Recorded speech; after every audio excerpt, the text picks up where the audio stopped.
Hello, friends. Welcome to the Eduis Tech channel, where learning is fun and easy. नमस्कार और इस खास grammar session में आपका बहुत बहुत स्वागत है। आज हम इंग्लिश ग्रामर की दुनिया में एक बहुत ही ज़रूरी कॉन्सेप्ट को समझने वाले हैं, पास्ट सिंपल पैसिव वॉइस। अब मुझे पता है कि पैसिव वॉइस का नाम सुनते ही कई लोगों को लगता है कि अरे ये तो कोई बहुत मुश्किल नियम होगा, पर मेरा आपसे वादा है इस सेशन के आखिर तक ये कॉन्सेप्ट आपके लिए बिल्कुल पानी की तरह साफ हो जाएगा। हम इसे बहुत ही आराम से एक एक कदम करके सीखेंगे। हम ये भी समझेंगे कि इसे असल में इस्तेमाल कहाँ और क्यों करते हैं, ताकि आप इसे अपनी डेली इंग्लिश में पूरे कॉन्फिडेंस के साथ यूज कर सकें। तो बस अपनी नोटबुक और पेन तैयार रखिए और चलिए शुरू करते हैं। चलिए सबसे पहले अपनी स्क्रीन पर दिख रहे इस छोटे से वाक्य को ध्यान से देखते हैं। लिखा है द रूल्स वर चेंज्ड। इसका हिंदी में मतलब हुआ नियम बदल दिए गए थे। अब जरा इस वाक्य पर गौर कीजिए। क्या ये आपको एक पूरी बात बता रहा है? हाँ बिल्कुल, हमें ये साफ साफ पता चल रहा है कि कुछ नियम थे जो अब बदल दिए गए हैं। ये वाक्य अपने आप में बिल्कुल पूरा है, लेकिन एक सवाल मन में आता है, ये नियम आखिर बदले किसने? क्या इस वाक्य में इसका कोई जवाब है? नहीं, इसमें यह नहीं बताया गया कि ये काम किसने किया। और दोस्तों, यही पैसिव वॉइस की सबसे बड़ी पहचान है। यह हमें बताता है कि क्या हुआ, पर यह जरूरी नहीं कि यह भी बताए कि किसने किया। सारा फोकस काम पर है, काम करने वाले पर नहीं।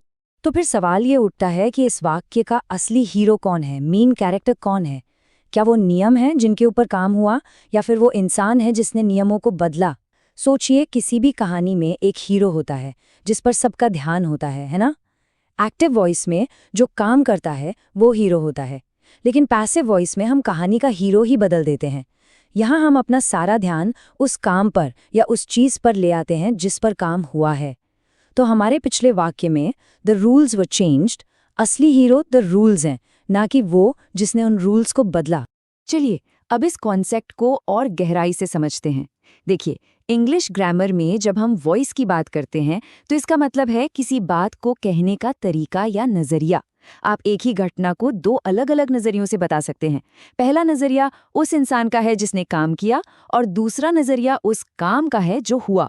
बस इन्हीं दो नजरियों को हम एक्टिव वॉइस और पैसिव वॉइस कहते हैं। एक्टिव वॉइस काम करने वाले को हीरो बनाता है और पैसिव वॉइस काम को हीरो बनाता है। अब जरा इस स्लाइड को बहुत ध्यान से देखिए। यहाँ एक्टिव और पैसिव वॉइस का फर्क बिल्कुल साफ हो जाएगा। बाई तरफ है एक्टिव वॉइस का उदाहरण, शी रोट अ लेटर, मतलब उसने एक पत्र लिखा। इस वाक्य में हीरो कौन है, काम कौन कर रहा है? शी, यानी वह। तो हमारा पूरा ध्यान उस पर है जो काम कर रही है। अब दाईं तरफ देखिए, पैसिव वॉइस का उदाहरण, अ लेटर वॉज रिटन, मतलब एक पत्र लिखा गया था।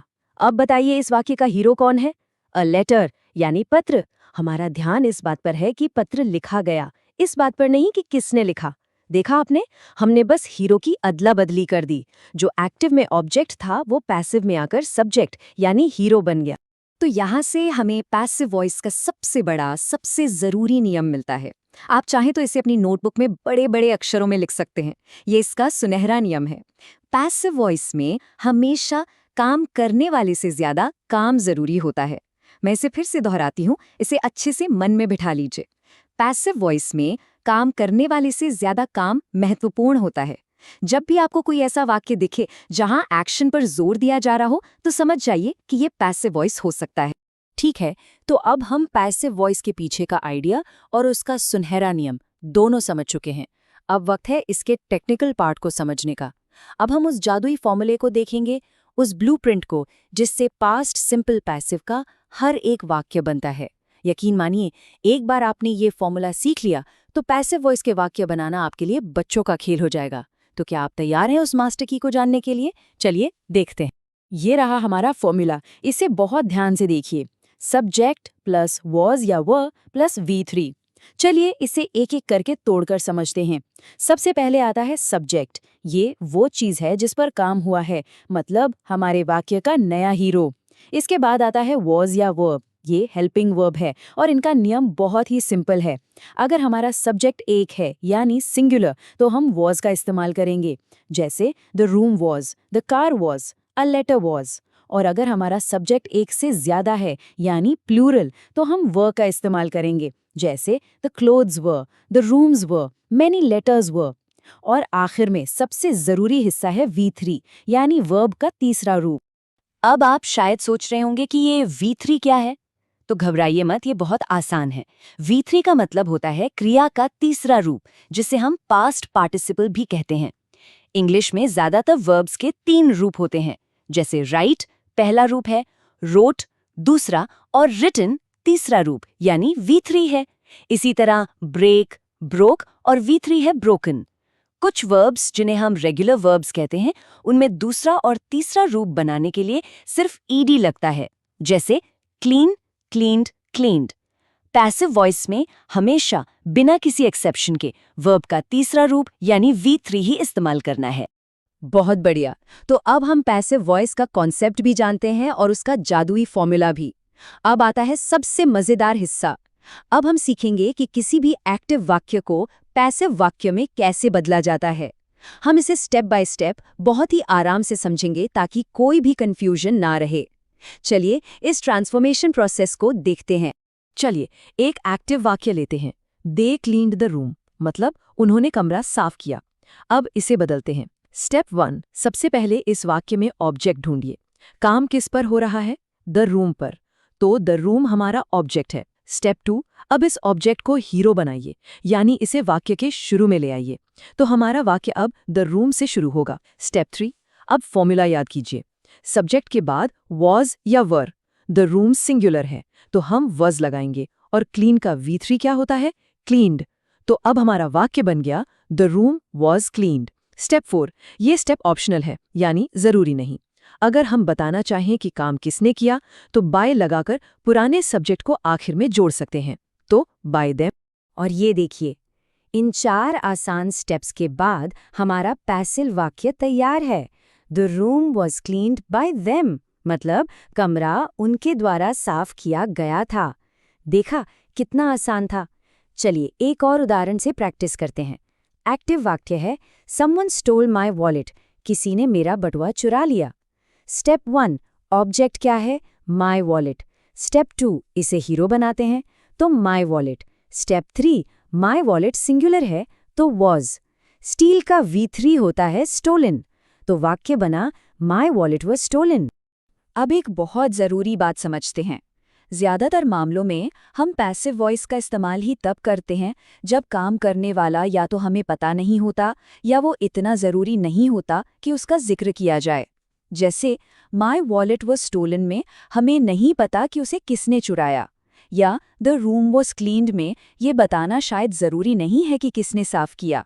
ऐसे में हम बाय देम वाला हिस्सा हटा सकते हैं और बस इतना कह सकते हैं द रूम वॉज क्लीन्ड, मतलब कमरा साफ किया गया था।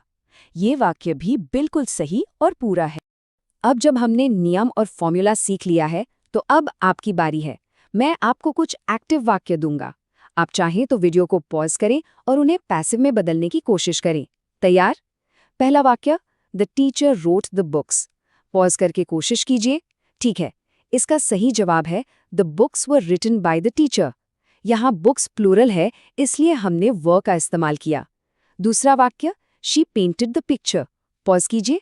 इसका सही जवाब है the picture was painted by her. बहुत अच्छे। अब देखते हैं कि इस सब का असल जिंदगी में क्या महत्व है।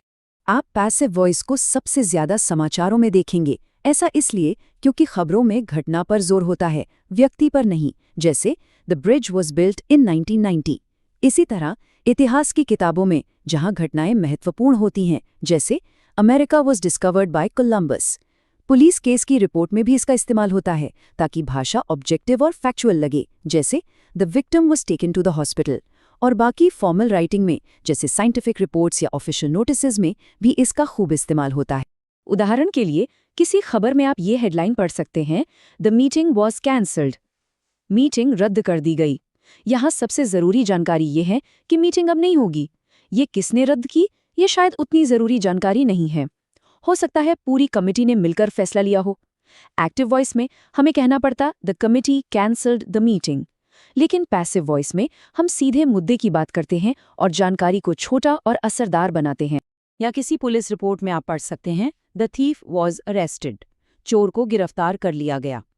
अब ये तो जाहिर सी बात है कि चोर को पुलिस ही गिरफ्तार करेगी, ये बात सब जानते हैं, इसलिए यहाँ बाय द पुलिस कहने की ज़रूरत नहीं है क्योंकि ये जानकारी फालतू है। पैसिव वॉइस यहाँ भाषा को छोटा, सटीक और ज्यादा फॉर्मल बनाता है। फोकस सिर्फ चोर और उसकी गिरफ्तारी पर है। चलिए, अब मैं आपको एक ऐसी आम गलती के बारे में बताता हूँ जो बहुत से लोग करते हैं, ताकि आप वो गलती कभी ना करें।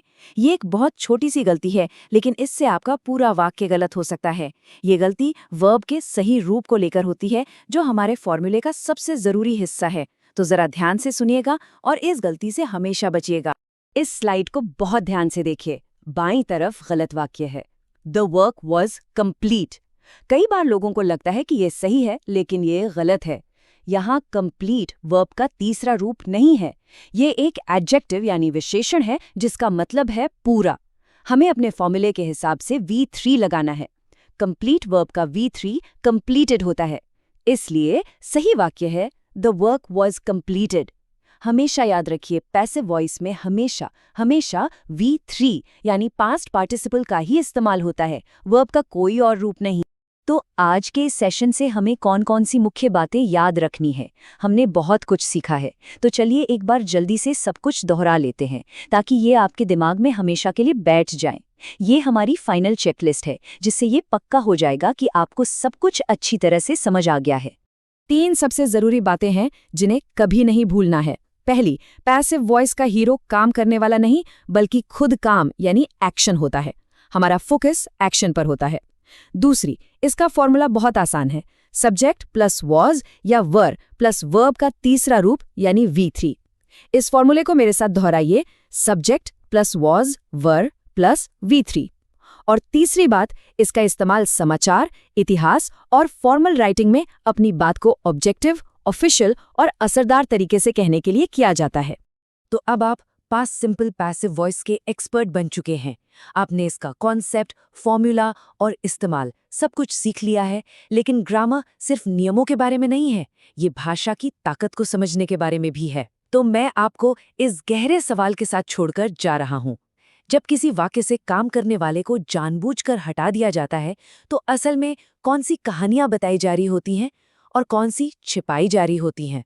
इस पर सोचिएगा। भाषा का ये पहलू बहुत दिलचस्प है। अगली बार तक सीखते रहिए। That's all for today. If you like this video, like, share, subscribe to EduWise Tech channel. See you in the next video.